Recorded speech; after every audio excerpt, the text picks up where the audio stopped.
Assalamualaikum warahmatullahi wabarakatuh. Walhamdulillahi hamdan katsiran thayyiban mubarakan fih kama yuhibbu rabbuna wa yarda. Ashhadu an la ilaha illallah wahdahu la syarika lah wa ashhadu anna Muhammadan abduhu wa rasuluh sallallahu alaihi wa ala alihi wa ashabihi wa man tabi'ahum bi ihsanin ila yaumiddin. Amma ba'd. Akhwanna fid din, a'azzani Allah wa iyyakum. Kita lanjutkan pelajaran kita dengan kitab Syarhus Sunnah oleh Al-Imam Al-Barbahari rahimana wa rahimahullah. Sebelum kita masuk, ada satu pertanyaan. Kita telah berlalu pada pertemuan yang lalu membicarakan tentang salah satu perkara daripada nama-nama dan sifat-sifat Allah Subhanahu wa ta'ala. Maka di situ ada dua kaidah penting yang tidak boleh kita luputkan ketika membicarakan tentang nama-nama dan sifat-sifat Allah. Sebutkan kepada ana salah satu dari dua kaidah tersebut. Salah satunya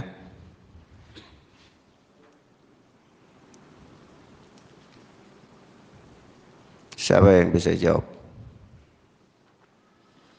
Kalau antum pelajari nama-nama dan sifat-sifat Allah, maka kemarin telah ana berikan kaidah bahwa ada beberapa kaidah, dua kaidah penting atau tiga kaidah dalam membicarakan nama-nama dan sifat-sifat Allah.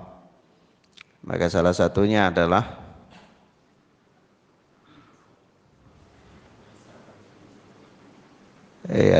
salah satunya salah satunya kaidah yang pertama dalam memahami nama-nama dan sifat-sifat Allah, yaitu bahwa nama-nama dan sifat-sifat Allah itu adalah apa? Datang dalam Al-Quran dan Sunnah dan tidak ada padanya ruang untuk ijtihad. Yang kedua,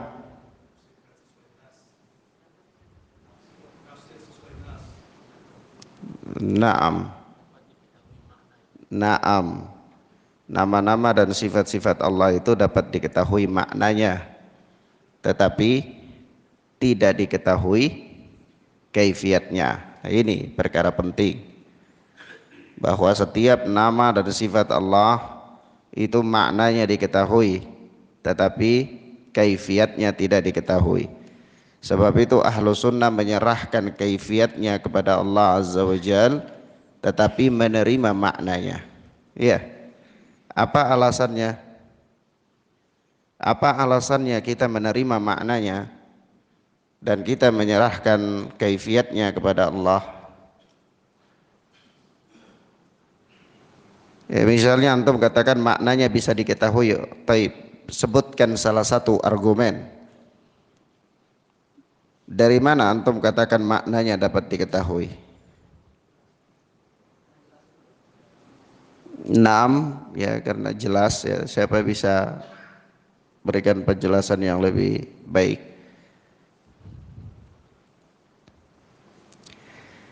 Karena Allah Subhanahu wa ta'ala dan Rasulnya sallallahu alaihi wasallam itu berbicara menjelaskan agama kepada manusia, Nah, begitu pembicaraan dalam menjelaskan agama kepada manusia itu dengan sesuatu yang pasti dipahami oleh manusia. Ya, tidak mungkin Rasulullah ini menjelaskan agama lalu berbicara dengan sesuatu yang tidak dipahami, tidak mungkin. Ya, begitu pula Allah Subhanahu wa taala berfirman ketika menjelaskan agama ini ya pasti dengan kalimat yang dipahami oleh manusia.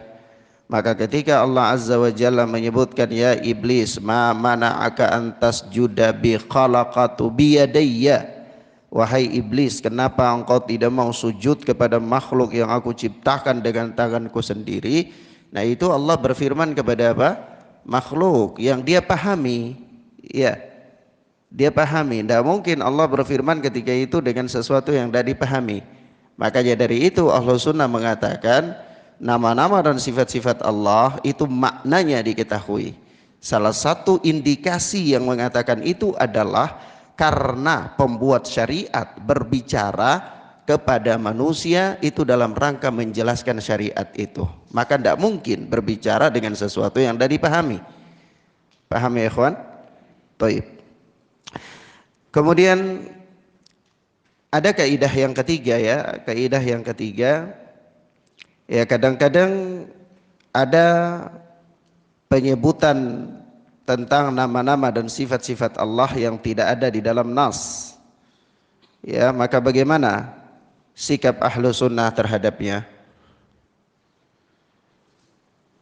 Seperti ada yang menetapkan bahwa sifat Allah Al-Qadim. Al-Qadim itu ada dalam nas apa tidak? Tidak ada. Yang ada hanyalah Al-Awwal. Maka bagaimana ahlu sunnati wal jamaah menyikapinya? Naam, coba ada dua keadaan. Naam, kita lihat seandainya maknanya mencocoki nas-nas yang ada tentang nama-nama dan sifat-sifat Allah, maka kita menerima maknanya tetapi menolak lafadznya. Iya. Kenapa? Karena kaidah pertama tadi bahwa nama-nama dan sifat-sifat Allah itu ditetapkan dengan nas dalam Al-Quran dan Sunnah. Tidak ada ruang untuk berijtihad. Paham ya? Tapi kalau seandainya kita lihat ternyata maknanya bertentangan dengan nas-nas tentang nama-nama dan sifat-sifat Allah, maka kita tolak kedua-duanya. Kita tolak maknanya, kita pun tolak lafadznya. Mafhum? Paham ya? Taib. Pertanyaan berikut, kita ahlu sunnati wal jamaah selalu mempunyai kaidah yang agung ketika berbicara dalam nama-nama dan sifat-sifat Allah, yaitu apa? Memperjalankan nas-nas dalam nama-nama dan sifat-sifat Allah itu sebagaimana adanya. Sebagaimana adanya. Taib. Apakah kita mengingkari penafsiran terhadap nama-nama dan sifat-sifat Allah secara mutlak? Jawabnya tidak. Ahlu sunnah tidak mengingkari penafsiran secara mutlak, tetapi ahlu sunnati wal jamaah mengingkari penafsiran yang datang dari diri sendiri, yang diada-adakan oleh manusia. Adapun penafsiran yang ditunjukkan oleh nas, maka ahlu sunnati wal jamaah tidak mengingkarinya. Ya, mafhum ya ikhwan? Taib. Kita masuk pada pembahasan kita yang berikut, yaitu poin yang ke 43. Berkata Imam Al-Barbahari rahimana wa rahimahullah, wa man za'ama annahu yara rabbahu fi darid dunya fahuwa kafirun billahi azza wa jal. Barang siapa yang mengklaim bahwa dia melihat Allah subhanahu wa ta'ala dalam kehidupan dunia, fahuwa kafirun billahi azza wa jal, maka dia kafir kepada Allah azza wa jal. Naam. Nah ini poin tentang ru'yatullah, melihat Allah subhanahu wa ta'ala. Nah, ikhwanna fid din azzani Allah wa iyyakum, Asy-Syaikh Dr. Shalih Fauzan hafizana wa hafizahullah, beliau mengatakan dalam bab ini man za'ama anna ahadan yarallaha fid dunya, barang siapa yang mengklaim bahwa dia melihat Allah Subhanahu wa taala di dunia, ru'yata 'ainin la ru'ya fil manam, yaitu dengan penglihatan mata kepalanya, bukan dalam mimpi, fahuwa kafir, maka dia kafir. Lianna Allah jalla wa ala la yura fid dunya, karena Allah Subhanahu wa taala tidak dapat dilihat di dalam kehidupan dunia. Kenapa? Apa buktinya? Apa indikasi yang paling kuat untuk mengatakan hal itu? Ya, ini ada suatu peristiwa. Peristiwa terjadi ketika Nabi Allah Musa alaihi salatu wassalam. Nabi Allah Musa alaihi salatu wassalam meminta kepada Allah Azza wa Jal untuk melihat Allah. Yaitu kata Nabi Allah Musa di dalam surat Al-A'raf, ya, yaitu qala rabbi arini andur ilaik. Nah, Musa alaihi salatu wassalam berkata, ya Rabb, ya perlihatkanlah kepadaku agar aku bisa melihat engkau. Maka apa kata Allah? Lantarani, engkau sekali-kali tidak akan bisa untuk melihatku, walakin dur ilal jabal, akan tetapi lihatlah ke gunung itu. Kenapa? Fa in istaqarra makanahu, kalau dia tetap saja begitu, dia kokoh, ya, maka fasaufa tarani, engkau nanti bisa melihatku. Apa yang terjadi? Falamma tajalla rabbuhu, ketika Allah Subhanahu wa taala menampakkan dirinya kepada gunung itu, apa yang terjadi? Gunung itu hancur lebur. Nah, ini Ahlus Sunnati wal Jamaah mempunyai sisi pendalilan bahwa hadis ini dan hadis-hadis yang semisal, ayat ini dan hadis-hadis yang semisal dalam bab ini memberikan pelajaran kepada kita bahwa Allah Subhanahu wa taala dalam kehidupan dunia tidak dapat dilihat. Tidak dapat dilihat. Kenapa? Karena manusia tidak diberikan kekuatan oleh Allah Azza wa Jal dalam kehidupan dunia untuk melihat Allah.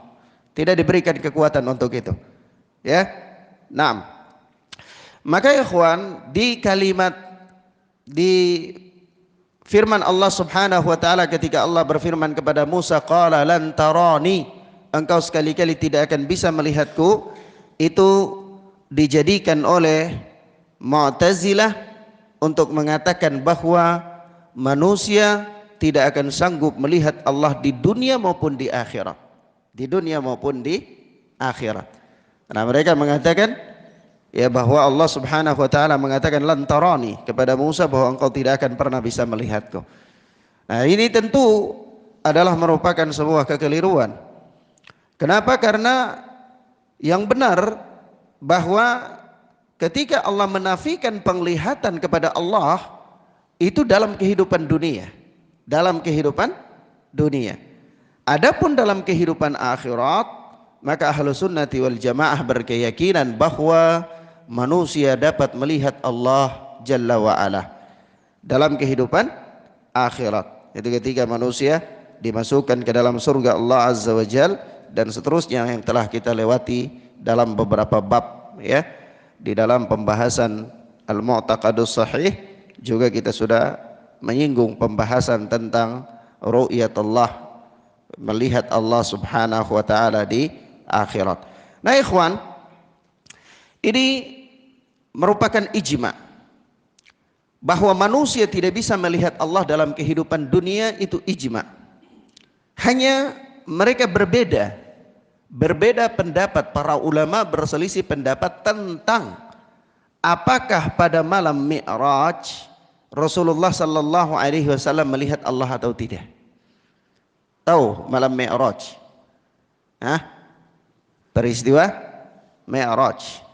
Subhanalladzi asra bi abdihi lailan minal masjidil harami ilal masjidil aqsa. Ya, surat Al-Isra, ya. Yaitu Pada peristiwa Isra itu Allah Subhanahu wa taala memperjalankan Rasul Muhammad sallallahu alaihi wasallam dari Masjidil Haram ke Masjidil Aqsa, kemudian dimi'rajkan ke langit. Dimi'rajkan ke langit. Untuk apa? Untuk menerima perintah salat. Nah, itu Rasulullah langsung menerima perintah salat itu dari Allah Azza wa Jalla tanpa perantara. Tanpa perantara. Nah, peristiwa itu para ulama berselisih pendapat, apakah Rasulullah sallallahu alaihi wasallam melihat Allah atau tidak? Melihat Allah Subhanahu wa taala atau tidak? Datang dalam riwayat Ibnu Abbas bahwa Rasulullah sallallahu alaihi wasallam melihat Allah Azza wa Jalla. Datang dalam riwayat Aisyah radhiyallahu taala anha bahwa Rasulullah sallallahu alaihi wasallam tidak melihat Allah Azza wa Jalla. Sebab itu ketika ditanyakan kepada Rasulullah sallallahu alaihi wasallam bahwa hal ra'aita rabbaka lailatal mi'raj, apakah engkau melihat Rabbmu pada malam Mi'raj? Apa kata Nabi sallallahu alaihi wasallam? Nurun, hanya ada cahaya. Anni arahu, cahaya yang apa? Yang aku lihat, yakni yang menghalangi penglihatan apa? Rasulullah sallallahu alaihi wasallam. Naam.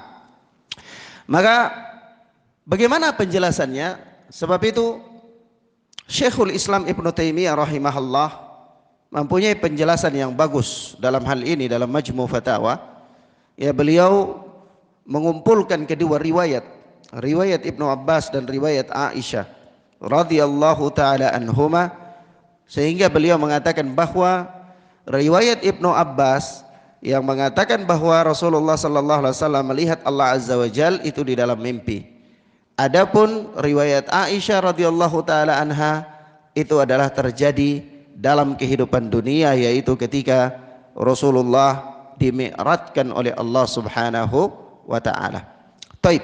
Ala kulli hal, kita katakan bahwa di dalam bab melihat Allah Azza wa Jalla ini ada beberapa perkara penting. Pertama, bahwa manusia tidak bisa melihat Allah dalam kehidupan dunia, itu ijma' para ulama Ahlus Sunnati wal Jamaah. Ya. Adapun kelompok-kelompok yang menyimpang, itu kita tidak membicarakan mereka karena mereka mempunyai akidah yang berbeda dengan akidah Ahlus Sunnati wal Jamaah. Ya. Nah, yang kedua, dalam kehidupan dunia bisakah manusia melihat Allah melalui mimpi? Maka ini pun dikhilafkan oleh para ulama. Ya. Sebagian mengatakan bisa. Yang ketiga, dalam kehidupan akhirat, apakah manusia bisa melihat Allah? Merupakan ijma' ahlu sunnah juga bahwa manusia bisa melihat Allah di kehidupan akhirat. Ya, naam, ijma' ahlu sunnati wal jamaah. Pada peristiwa Mi'raj, apakah Rasulullah melihat Allah? Khilaf di antara ahlu sunnah. Paham ya ikhwan? Khilaf di antara ahlu sunnah. Jadi ahlu sunnah itu khilaf di dalam bab melihat Allah itu hanya di dalam bab pada peristiwa Mi'raj. Paham ya ikhwan? Pada peristiwa Mi'raj itu ahlu sunnah khilaf. Tetapi jumhur ulama berpendapat bahwa anna Rasul sallallahu alaihi wasallam lam yarah, tidak melihat Allah Azza wa Jalla bi'ainihi, tidak melihat Allah dengan apa? Mata kepala beliau. Naam. Taib. Begitu pula Rasulullah sallallahu alaihi wasallam mengatakan di dalam hadis hijabuhun nur, ya, dalam sebagian lafaz itu nar, ya. Antum buka di referensi induk kitab-kitab hadis itu dalam sebagian riwayat dikatakan nar. Ya, tapi dalam riwayat Muslim juga dikatakan nur, nanti ya, nur au nar begitu. Ya. Taib, hijabuhun nur lau kasyafahu la ahraqat subuhatu wajhihi mantaha ilaihi basaruhu min khalqih. Hijab Allah itu adalah nur, ya, ini penghalang, ya, yang menghalangi pandangan manusia itu adalah nur, cahaya, sekiranya Allah Subhanahu wa taala membuka, menyingkap cahaya itu, maka setiap apa yang dilihat oleh Allah itu terbakar, yakni yang sampai kepada Allah Azza wa Jalla akan terbakar. Maksudnya apa? Ya maksudnya karena Allah tidak memberikan kemampuan kepada makhluk dalam kehidupan dunia untuk melihat Allah Azza wa Jalla.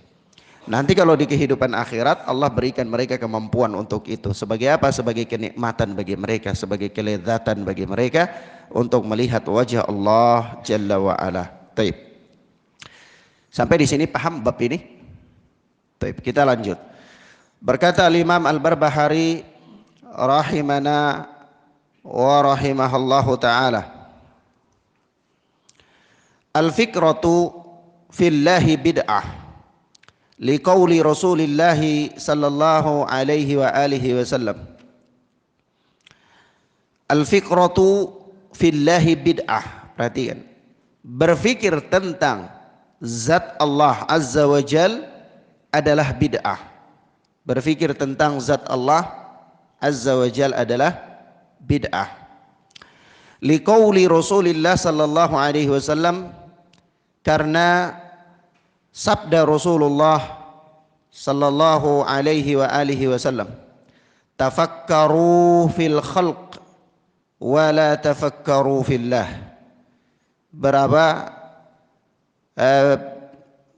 Berpikirlah kalian tentang Allah, tentang ciptaan Allah, tentang makhluk Allah Azza wa Jalla, tentang manusia, gunung, langit, bumi, air, sungai dan seterusnya. Silakan kalian berpikir tentang apa? Makhluk ciptaan Allah itu, silakan kalian sendiri berpikir tentangnya. Wala tafakkaru fillah, tapi janganlah kalian berpikir tentang Allah Azza wa Jalla, tentang zat Allah maksudnya. Tidak boleh berpikir tentang bagaimana zatnya Allah Azza wa Jalla, ya terbuat dari apa misalnya, kemudian bentuk sifat-sifatnya itu bagaimana, bentuk tangannya, bentuk kakinya Allah, bentuk pendengarannya Allah dan seterusnya. Ini tidak boleh. Tidak boleh berpikir tentang itu. Fa innal, kata al-Imam Al-Barbahari, fa innal fikrata fir rabbi taqdahu syakka fil qalb. Karena berpikir tentang zat Allah Azza wa Jal itu dapat mendatangkan keraguan di dalam hati. Dapat apa? Mendatangkan keraguan di dalam hati. Naam. Baik. Sebelum kita jelaskan hadis yang dibawakan oleh Al-Imam Al-Barbahari ini, dalam semua kitab referensi itu datang dari dua sahabat. Datang dari sahabat Ibnu Umar dan datang dari sahabat Ibnu Abbas. Kalau di dalam riwayat Ibnu Abbas maupun di dalam riwayat Ibnu Umar itu semuanya dhaif. Tidak ada satupun riwayat yang jalan periwayatan yang sahih. Ya. Nah, tidak ada satupun jalur periwayatan yang sahih, karena di dalam sanadnya terdapat seorang rawi yang bernama Al-Wazi' bin Nafi'. Al-Wazi' bin Nafi' itu dia meriwayatkan al-mawdu'at anithiqat. Dia meriwayatkan hadis-hadis yang maudhu dari rawi-rawi yang thiqah. Sebab itu Al-Imam An-Nasa'i mengatakan matruk. Orang ini matruk, ditinggalkan. Riwayatnya itu matruk. Parah matruk itu ya. Nah, begitu pula di dalam riwayat Ibnu Abbas. Sehingga ya, Al-Imam Albani sendiri itu di dalam Dhaiful Jami', Al-Imam Albani menyebutkan hadis ini dan mengatakan dhaif. Adapun di dalam Sahihul Jami', beliau menyebutkannya dan beliau mengatakan hasan. Ya. Ala kulli hal, kita katakan penghasanan Syekh Al-Allamah Albani terhadap hadis ini fihi nadhar, masih perlu ditinjau lagi, ya. Syuaib Al-Arnaud mempunyai tahqiq terhadap hadis ini dan beliau menyebutkan jalan-jalan periwayatan dan mengatakan dhaif. Nah, ala kulli hal, secara sanad hadis ini dhaif. Secara sanad hadis ini dhaif. Dan ini yang ana yakini. Tetapi secara makna dia benar. Kenapa secara makna dia benar? Ya, sesuai dengan kaidah-kaidah di dalam memahami nama-nama dan sifat-sifat Allah, bahwa kita dilarang untuk berpikir tentang zat Allah Azza wa Jalla, berpikir tentang zat Allah. Karena kalau kita berpikir tentang zat Allah, nanti akhirnya kita berpikir bagaimana bentuk tangan Allah, bagaimana bentuk penglihatan Allah, bagaimana bentuk pendengaran Allah. Kalau Allah itu bersemayam, bagaimana duduknya. Kalau Allah bersemayam di atas arsy, berarti arsy-Nya yang lebih besar daripada Allah. Karena misalnya saya duduk di atas kursi, ya pasti kursi ini bisa menampung saya duduk, ya kan? Tidak mungkin kursinya lebih kecil, dan seterusnya. Yang mana ini semua akan membuat keraguan-raguan dalam hati terhadap kebenaran-kebenaran nas yang datang dari Al-Quran maupun sunnah Nabi sallallahu alaihi wasallam. Adapun dalam kehidupan dunia, dalam ciptaan-ciptaan Allah, manusia tidak dilarang untuk berpikir ya tentang ciptaan Allah. Sekarang terserah antum berpikir tentang apa daratan yang diciptakan oleh Allah, bagaimana bentuknya, unsur-unsurnya, ya, tingkat kesuburannya tanah, batu-batu, gunung, air dan seterusnya, tidak ada masalah. Silahkan antum berpikir tentang ciptaan Allah Azza wa Jalla. Apalagi kalau seorang dia berpikir tentang makhluk Allah Azza wa Jalla dalam rangka mentadabbur, ya, kemudian dia melihat betapa besarnya ya kekuasaan Allah Subhanahu wa taala, betapa agungnya Allah Azza wa Jalla. Matahari yang begitu besar ya diciptakan oleh Allah Subhanahu wa taala dengan sangat mudah. Bulan, bintang, langit Allah ciptakan tanpa ada tiang penyangga. Bumi Allah ciptakan dalam kondisi yang tenang, tidak bergoyang, ya. Nah, maka bagaimana dibayangkan betapa besarnya kekuasaan Allah Subhanahu wa taala. Itu silahkan saja. Tetapi ketika berpikir tentang zat Allah Azza wa Jal, maka itu perkara yang dilarang. Kenapa? Karena manusia tidak akan sanggup meliputi ilmu Allah Subhanahu wa taala. Allah Azza wa Jalla berfirman, wala yuhituna bihi ilma, ya, mereka ilmu mereka itu tidak bisa meliputi, tidak bisa meliputi ilmunya Allah Subhanahu wa taala. Jadi manusia dengan tingkat kecerdasan yang setinggi apapun, dia tidak akan bisa melampaui apa yang tidak diberitahukan oleh Allah Subhanahu wa taala kepadanya. Tidak bisa melampaui berpikir tentang zat Allah. Kenapa? Karena Allah tidak beritahukan kepada kita bagaimana zat Allah, ya. Sedangkan manusia itu dia bisa berpikir, dia dibantu oleh indranya. Ketika dia dibantu oleh penglihatannya, dia dibantu oleh pendengarannya, maka disitulah dia bisa berpikir. Apa-apa yang ditangkap oleh indranya itu dia bisa berpikir tentangnya. Sedangkan apa-apa yang tidak ditangkap itu dia tidak bisa berpikir tentangnya. Kita bisa berpikir tentang bentuk kuda misalnya karena kita pernah melihat kuda. Iya. Kita bisa berpikir tentang ayam karena kita pernah melihat ayam. Kalau seandainya kita tidak pernah melihat ayam, maka kita tidak akan pernah mampu berpikir bagaimana bentuk ayam itu. Iya. Seandainya kita tidak pernah melihat kuda, maka kita pun tidak akan sanggup berpikir bagaimana bentuk kuda itu. Sehingga ada satu peristiwa, ya, suatu peristiwa, ada seseorang itu disebutkan dalam kisah terdahulu. Ini dibahas di kisah ini disampaikan dalam bab nama-nama dan sifat-sifat Allah Azza wa Jalla. Itu ada seorang, dia buta, dia pernah buta dari kecil sampai besar. Nah, suatu saat dengan izin Allah dia bisa melihat. Nah, begitu dia bisa melihat, itu yang lewat di depan dia ayam. Lewat di depan dia ayam. Begitu setelah ayam itu lewat, dia lihat itu ayam, buta lagi dengan izin Allah. Maka yang ada dalam gambarannya itu, yang pernah ditangkap oleh penglihatannya hanya ayam. Nah, setelah itu, setiap kali orang berbicara dengan anak ini tentang hewan, apakah bicara tentang kuda, apakah bicara tentang unta, perbandingannya selalu lari ke ayam. Begitu orang bicara tentang kuda, bagaimana bentuk kuda itu? Kuda itu besar. Apakah kuda itu sebesar ayam? Gitu. Dia membandingkan, kan terlalu jauh perbandingannya. Tapi kenapa dia hanya bisa membandingkan dengan ayam?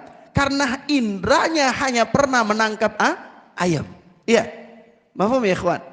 Nah itulah jangkauan berpikir manusia. Nah bagaimana manusia mau berpikir tentang zat Allah sementara indranya tidak ada satupun yang pernah menangkap tentang zat Allah Azza wa Jalla. Iya, paham ya? Maka dari itu perkara tersebut dilarang. Nah, kemudian kenapa perkara ini penting ya ikhwan? Perkara ini sangat penting karena ketika antum masuk di dalam bab orang-orang mulhid itu, ateis, yang mereka tidak meyakini adanya Tuhan, ya mereka akan bertanya-tanya tentang zat Tuhan, bagaimana ya bentuknya Tuhanmu itu, bagaimana dia, dan seterusnya, sebagaimana yang pernah terjadi juga di kalangan orang-orang musyrik ketika pertanyaan yang semisal disampaikan kepada Rasul sallallahu alaihi wasallam, ya. Nah, begitu pula kepada Nabi Allah Ibrahim alaihi salatu wassalam, ya, ketika Namrud itu dia mengatakan bahwa ana uhyi wa umit, ya, saya itu bisa menghidupkan dan mematikan, ya, bagaimana Tuhanmu, sekuat apa Tuhanmu itu, ya. Maka Ibrahim alaihi salatu wassalam mengatakan apa? Fa innallaha yati bisyamsi minal masyriq fa'ti biha minal maghrib. Sesungguhnya Allah Tuhanku itu menerbitkan matahari itu minal masyriq, dari timur, maka apa, kalau engkau mampu fa'ti biha minal maghrib, terbitkanlah dia dari barat. Maka apa yang terjadi? Fabuhital ladzi kafar, bungkamlah mulut orang kafir itu, yaitu sang raja tersebut. Baik. Kemudian selanjutnya berkata Al-Imam Al-Barbahari rahimana wa rahimahullah, wa alam annal hawamma was-siba'ah wad-dawab nahwa dzar wad-dubabi wan-namal kulluha ma'muratun wa la ya'lamuna syai'an illa bi'idznillah ta'ala. Ketahuilah, camkanlah bahwa serangga, binatang buas, hewan melata, ya seperti ini hewan-hewan mengganggu, ya, hewan-hewan mengganggu seperti binatang buas, hewan melata, atau seperti serangga-serangga seperti semut, dzubab, lalat, namal, apa itu? Semut juga, ini dur itu juga hewan-hewan serangga kecil-kecil, ya, semut-semut apa, ya. Namal juga semut hitam, semut, ya. Kulluha ma'murah, semua itu dibawa perintah Allah Subhanahu wa taala. Semua itu dibawa apa? Perintah Allah Azza wa Jalla. Wa la ya'lamuna syai'an illa biidznillah ta'ala. Mereka sampai hewan-hewan sekecil ini itu tidak mengetahui sesuatu pun melainkan dengan izin Allah Azza wa Jalla. Oh, la ya'lamun. Mereka ya'lamun apa ya'malun? Ya'malun. Ya, di sini ya'lamun, makanya agak keganjilan. Di cetakan itu ya'malun. Naam. Jadi cetakan anani ya'lamun. Baik. Jadi la ya'maluna syai'an illa bi'idznillah. Mereka tidak melakukan sesuatu pun kecuali dengan izin Allah. Itu yang lebih tepat, ya. Bahwa semut, hewan melata, semua sampai dari jenis hewan, jangan bicara tentang manusia, ya. Bicara tentang makhluk Allah yang paling kecil, dan bahkan dari jenis hewan-hewan saja, sampai hewan yang sekecil serangga itu, dia tidak melakukan sesuatu seenak hatinya, melainkan itu semua berada di bawah pengaturan Allah Azza wa Jalla. Berada di bawah apa? Pengaturan Allah Subhanahu wa taala. Apalagi perkara-perkara yang besar, bintang, bulan, matahari, itu dia tidak melakukan peredaran, melainkan semuanya berada di bawah pengaturan Allah Subhanahu wa taala. Makmurah, di bawah perintah Allah, maksudnya pengaturan Allah Azza wa Jalla. Allah yang mengatur, ya, gerak perbuatan seluruh makhluk yang ada di dunia ini. Nah, maka secara kauniyah Tidak ada satu makhluk pun yang bisa keluar dari apa? Perintah Allah Subhanahu wa taala. Perintah secara kauniyah. Secara apa? Kauniyah. Adapun perintah secara syariah itu hanya orang-orang yang bertakwa yang melakukannya. Paham maksudnya? Karena perintah syar'i itu perintah apa? Perintah ketaatan kepada Allah. Tapi perintah kauniyah itu adalah segala yang terjadi itu tidak bisa keluar dari izin Allah Subhanahu wa taala, melainkan dengan izin Allah tabaraka wa taala. Innama amruhu idza arada syai'an ay yaqula lahu kun fayakun. Sesungguhnya Allah Azza wa Jal itu apabila menghendaki sesuatu maka cukuplah bagi Allah untuk mengatakan jadi, maka jadilah dia. Begitu pula Allah berfirman, ma tara fi khalqir rahmani min tafawud. Ya Allah, dalam penciptaannya itu tidak ada satupun yang tidak seimbang, tidak ada. Tidak pernah engkau lihat bahwa Allah dalam penciptaan Allah itu ada yang tidak seimbang, ada yang apa namanya, misalnya Allah menciptakan langit dan bumi ini ada yang tidak pas begitu, tidak ada. Ya, Allah menciptakan bulan, matahari, bintang-bintang, tidak ada yang tidak pas. Tidak ada. Maka dari itu Allah katakan ma tara fi khalqir rahmani min tafawud. Ya, tidak ada engkau pernah melihat ya dalam ciptaan Allah itu sesuatu yang tidak seimbang. Maksudnya ya ikhwan, ini memberikan keyakinan kuat kepada kita tentang ketetapan Allah. Maksudnya begini, ketika manusia tahu bahwa hewan-hewan yang begitu kecil saja dia bergerak itu semua dengan izin Allah Subhanahu wa taala, maka bagaimana perkara-perkara yang lebih besar ya yang dia terjadi menimpa kehidupan manusia, semua itu tidak terjadi secara kebetulan, tidak terjadi secara kebetulan. Itu semua terjadi dengan takdir Allah Subhanahu wa taala, terjadi dengan ketetapan Allah Azza wa Jalla. Seseorang mengalami sakit, seseorang mengalami penderitaan, seseorang mengalami rasa sedih, seseorang mengalami kegundahan, seseorang mengalami kebahagiaan, seseorang berhasil dalam sukses dalam usahanya, dalam kehidupan dunia. Itu semua berada di bawah ketetapan Allah Subhanahu wa taala, berada di bawah ketetapan Allah Azza wa Jalla. Kalau seseorang dia yakin perkara ini dengan seyakin-yakinnya, pengetahuannya tentang perkara ini semantap-mantapnya, maka apapun yang terjadi dalam kehidupan dunia ini yang menimpa dirinya, maka dia akan ridho dengannya. Dia akan apa? Ridho dengan. Hatta dia digigit serangga sekalipun, dia ridho bahwa serangga ini tidak akan menggigit dia melainkan dengan izin Allah Azza wa Jalla. Apalagi perkara besar, perkara tentang nafkahnya, perkara tentang rumah tangganya, perkara tentang bisnisnya, perkara tentang semuanya yang terjadi. Semua ini dalam kehidupan dunia tidak terjadi secara kebetulan, tidak ada yang terjadi secara kebetulan, semuanya terjadi dengan izin Allah Azza wa Jalla. Kesuksesan manusia itu bukan karena kehebatan manusia, tetapi karena izin Allah Azza wa Jalla. Ada orang dengan ilmu pengetahuan yang tinggi, keterampilan yang bagus, tapi dalam kehidupan dunia ekonominya biasa-biasa saja. Ada orang yang sekolahnya mungkin cuma SD, tidak lulus juga, atau SMP saja, tetapi dalam kehidupan ekonomi dia mempunyai kehidupan ekonomi yang bagus, kehidupannya mapan. Ada orang dia punya tingkat kecerdasan bagus, semangat bekerja, hebat sekali, tapi siang dan malam bahkan 24 jam dia sibuk dalam bekerja, tidur pun tidak bisa, sampai dia harus apa? Harus minum obat-obat vitamin supaya vitalitas tubuhnya bagus untuk tetap bisa bekerja, tapi kehidupan ekonominya biasa-biasa saja. Ada orang dia kerja santai, jam sholat dia sholat, waktu baca Quran dia baca Quran, waktu bersedekah dia bersedekah, tapi kita lihat kehidupannya mapan ya. Kenapa? Karena ini bukan kehebatan manusia. Bukan kehebatan manusia, lah hewan binatang yang begitu kecil, semut, dia tidak bergerak melainkan dengan izin Allah Subhanahu wa taala. Bagaimana dengan kondisi manusia? Kondisi manusia, kesuksesannya, keberhasilannya, kebahagiaannya, semua yang terjadi itu tidak ada yang kebetulan. Semua itu terjadi dengan izin Allah Subhanahu wa taala. Kalau seseorang dia paham perkara ini dengan baik, maka apapun yang menimpa kehidupannya dia akan ridho. Dia akan apa? Dia akan ridho, dia akan jadikan sebagai ladang untuk mendapatkan pahala di sisi Allah Subhanahu wa taala. Maka dari itu kebergantungannya kepada Allah akan semakin kuat.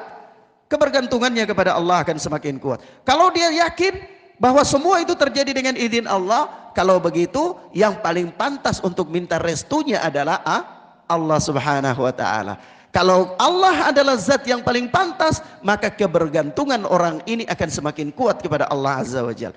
Tapi kalau dia tidak tahu perkara ini, maka dia akan menganggap keberhasilannya itu karena kecerdasannya, keberhasilannya itu karena kehebatannya, keberhasilannya itu karena kerja kerasnya, maka kebergantungannya akan beralih kepada perkara-perkara tersebut.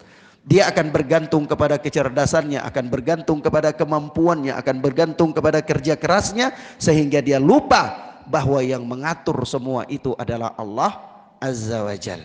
Nah, mafhum ya ikhwan? Nah, ini salah satu bab daripada bab takdir Allah Azza wa Jal. Salah satu bab dari bab takdir Allah. Kalau antum belajar tentang takdir Allah, maka tahapan-tahapan dalam memahami takdir Allah Azza wa Jal itu ada 4 tahapan. Tahapan ada 4 tingkatan. Tingkatan yang paling pertama ilmu Allah Azza wa Jal. Allah mengetahui segala sesuatu yang nanti ada pada pembahasan berikut. Yang kedua adalah al-kitabah. Allah telah mencatat segala sesuatu. Artinya tidak ada segala sesuatu yang terjadi di dunia ini tanpa izin Allah Azza wa Jal. Mafhum ya ikhwan? Baik. Demikian ikhwan fiddin azani Allahu wa iyyakum. Inilah yang bisa kita sampaikan pada pagi hari ini, mudah-mudahan bermanfaat bagi kita insyaallah taala. Wallahu waliyut taufiq. Subhanakallahumma bihamdika asyhadu an la ilaha illa anta astaghfiruka wa atubu ilaik. Wassalamualaikum warahmatullahi wabarakatuh.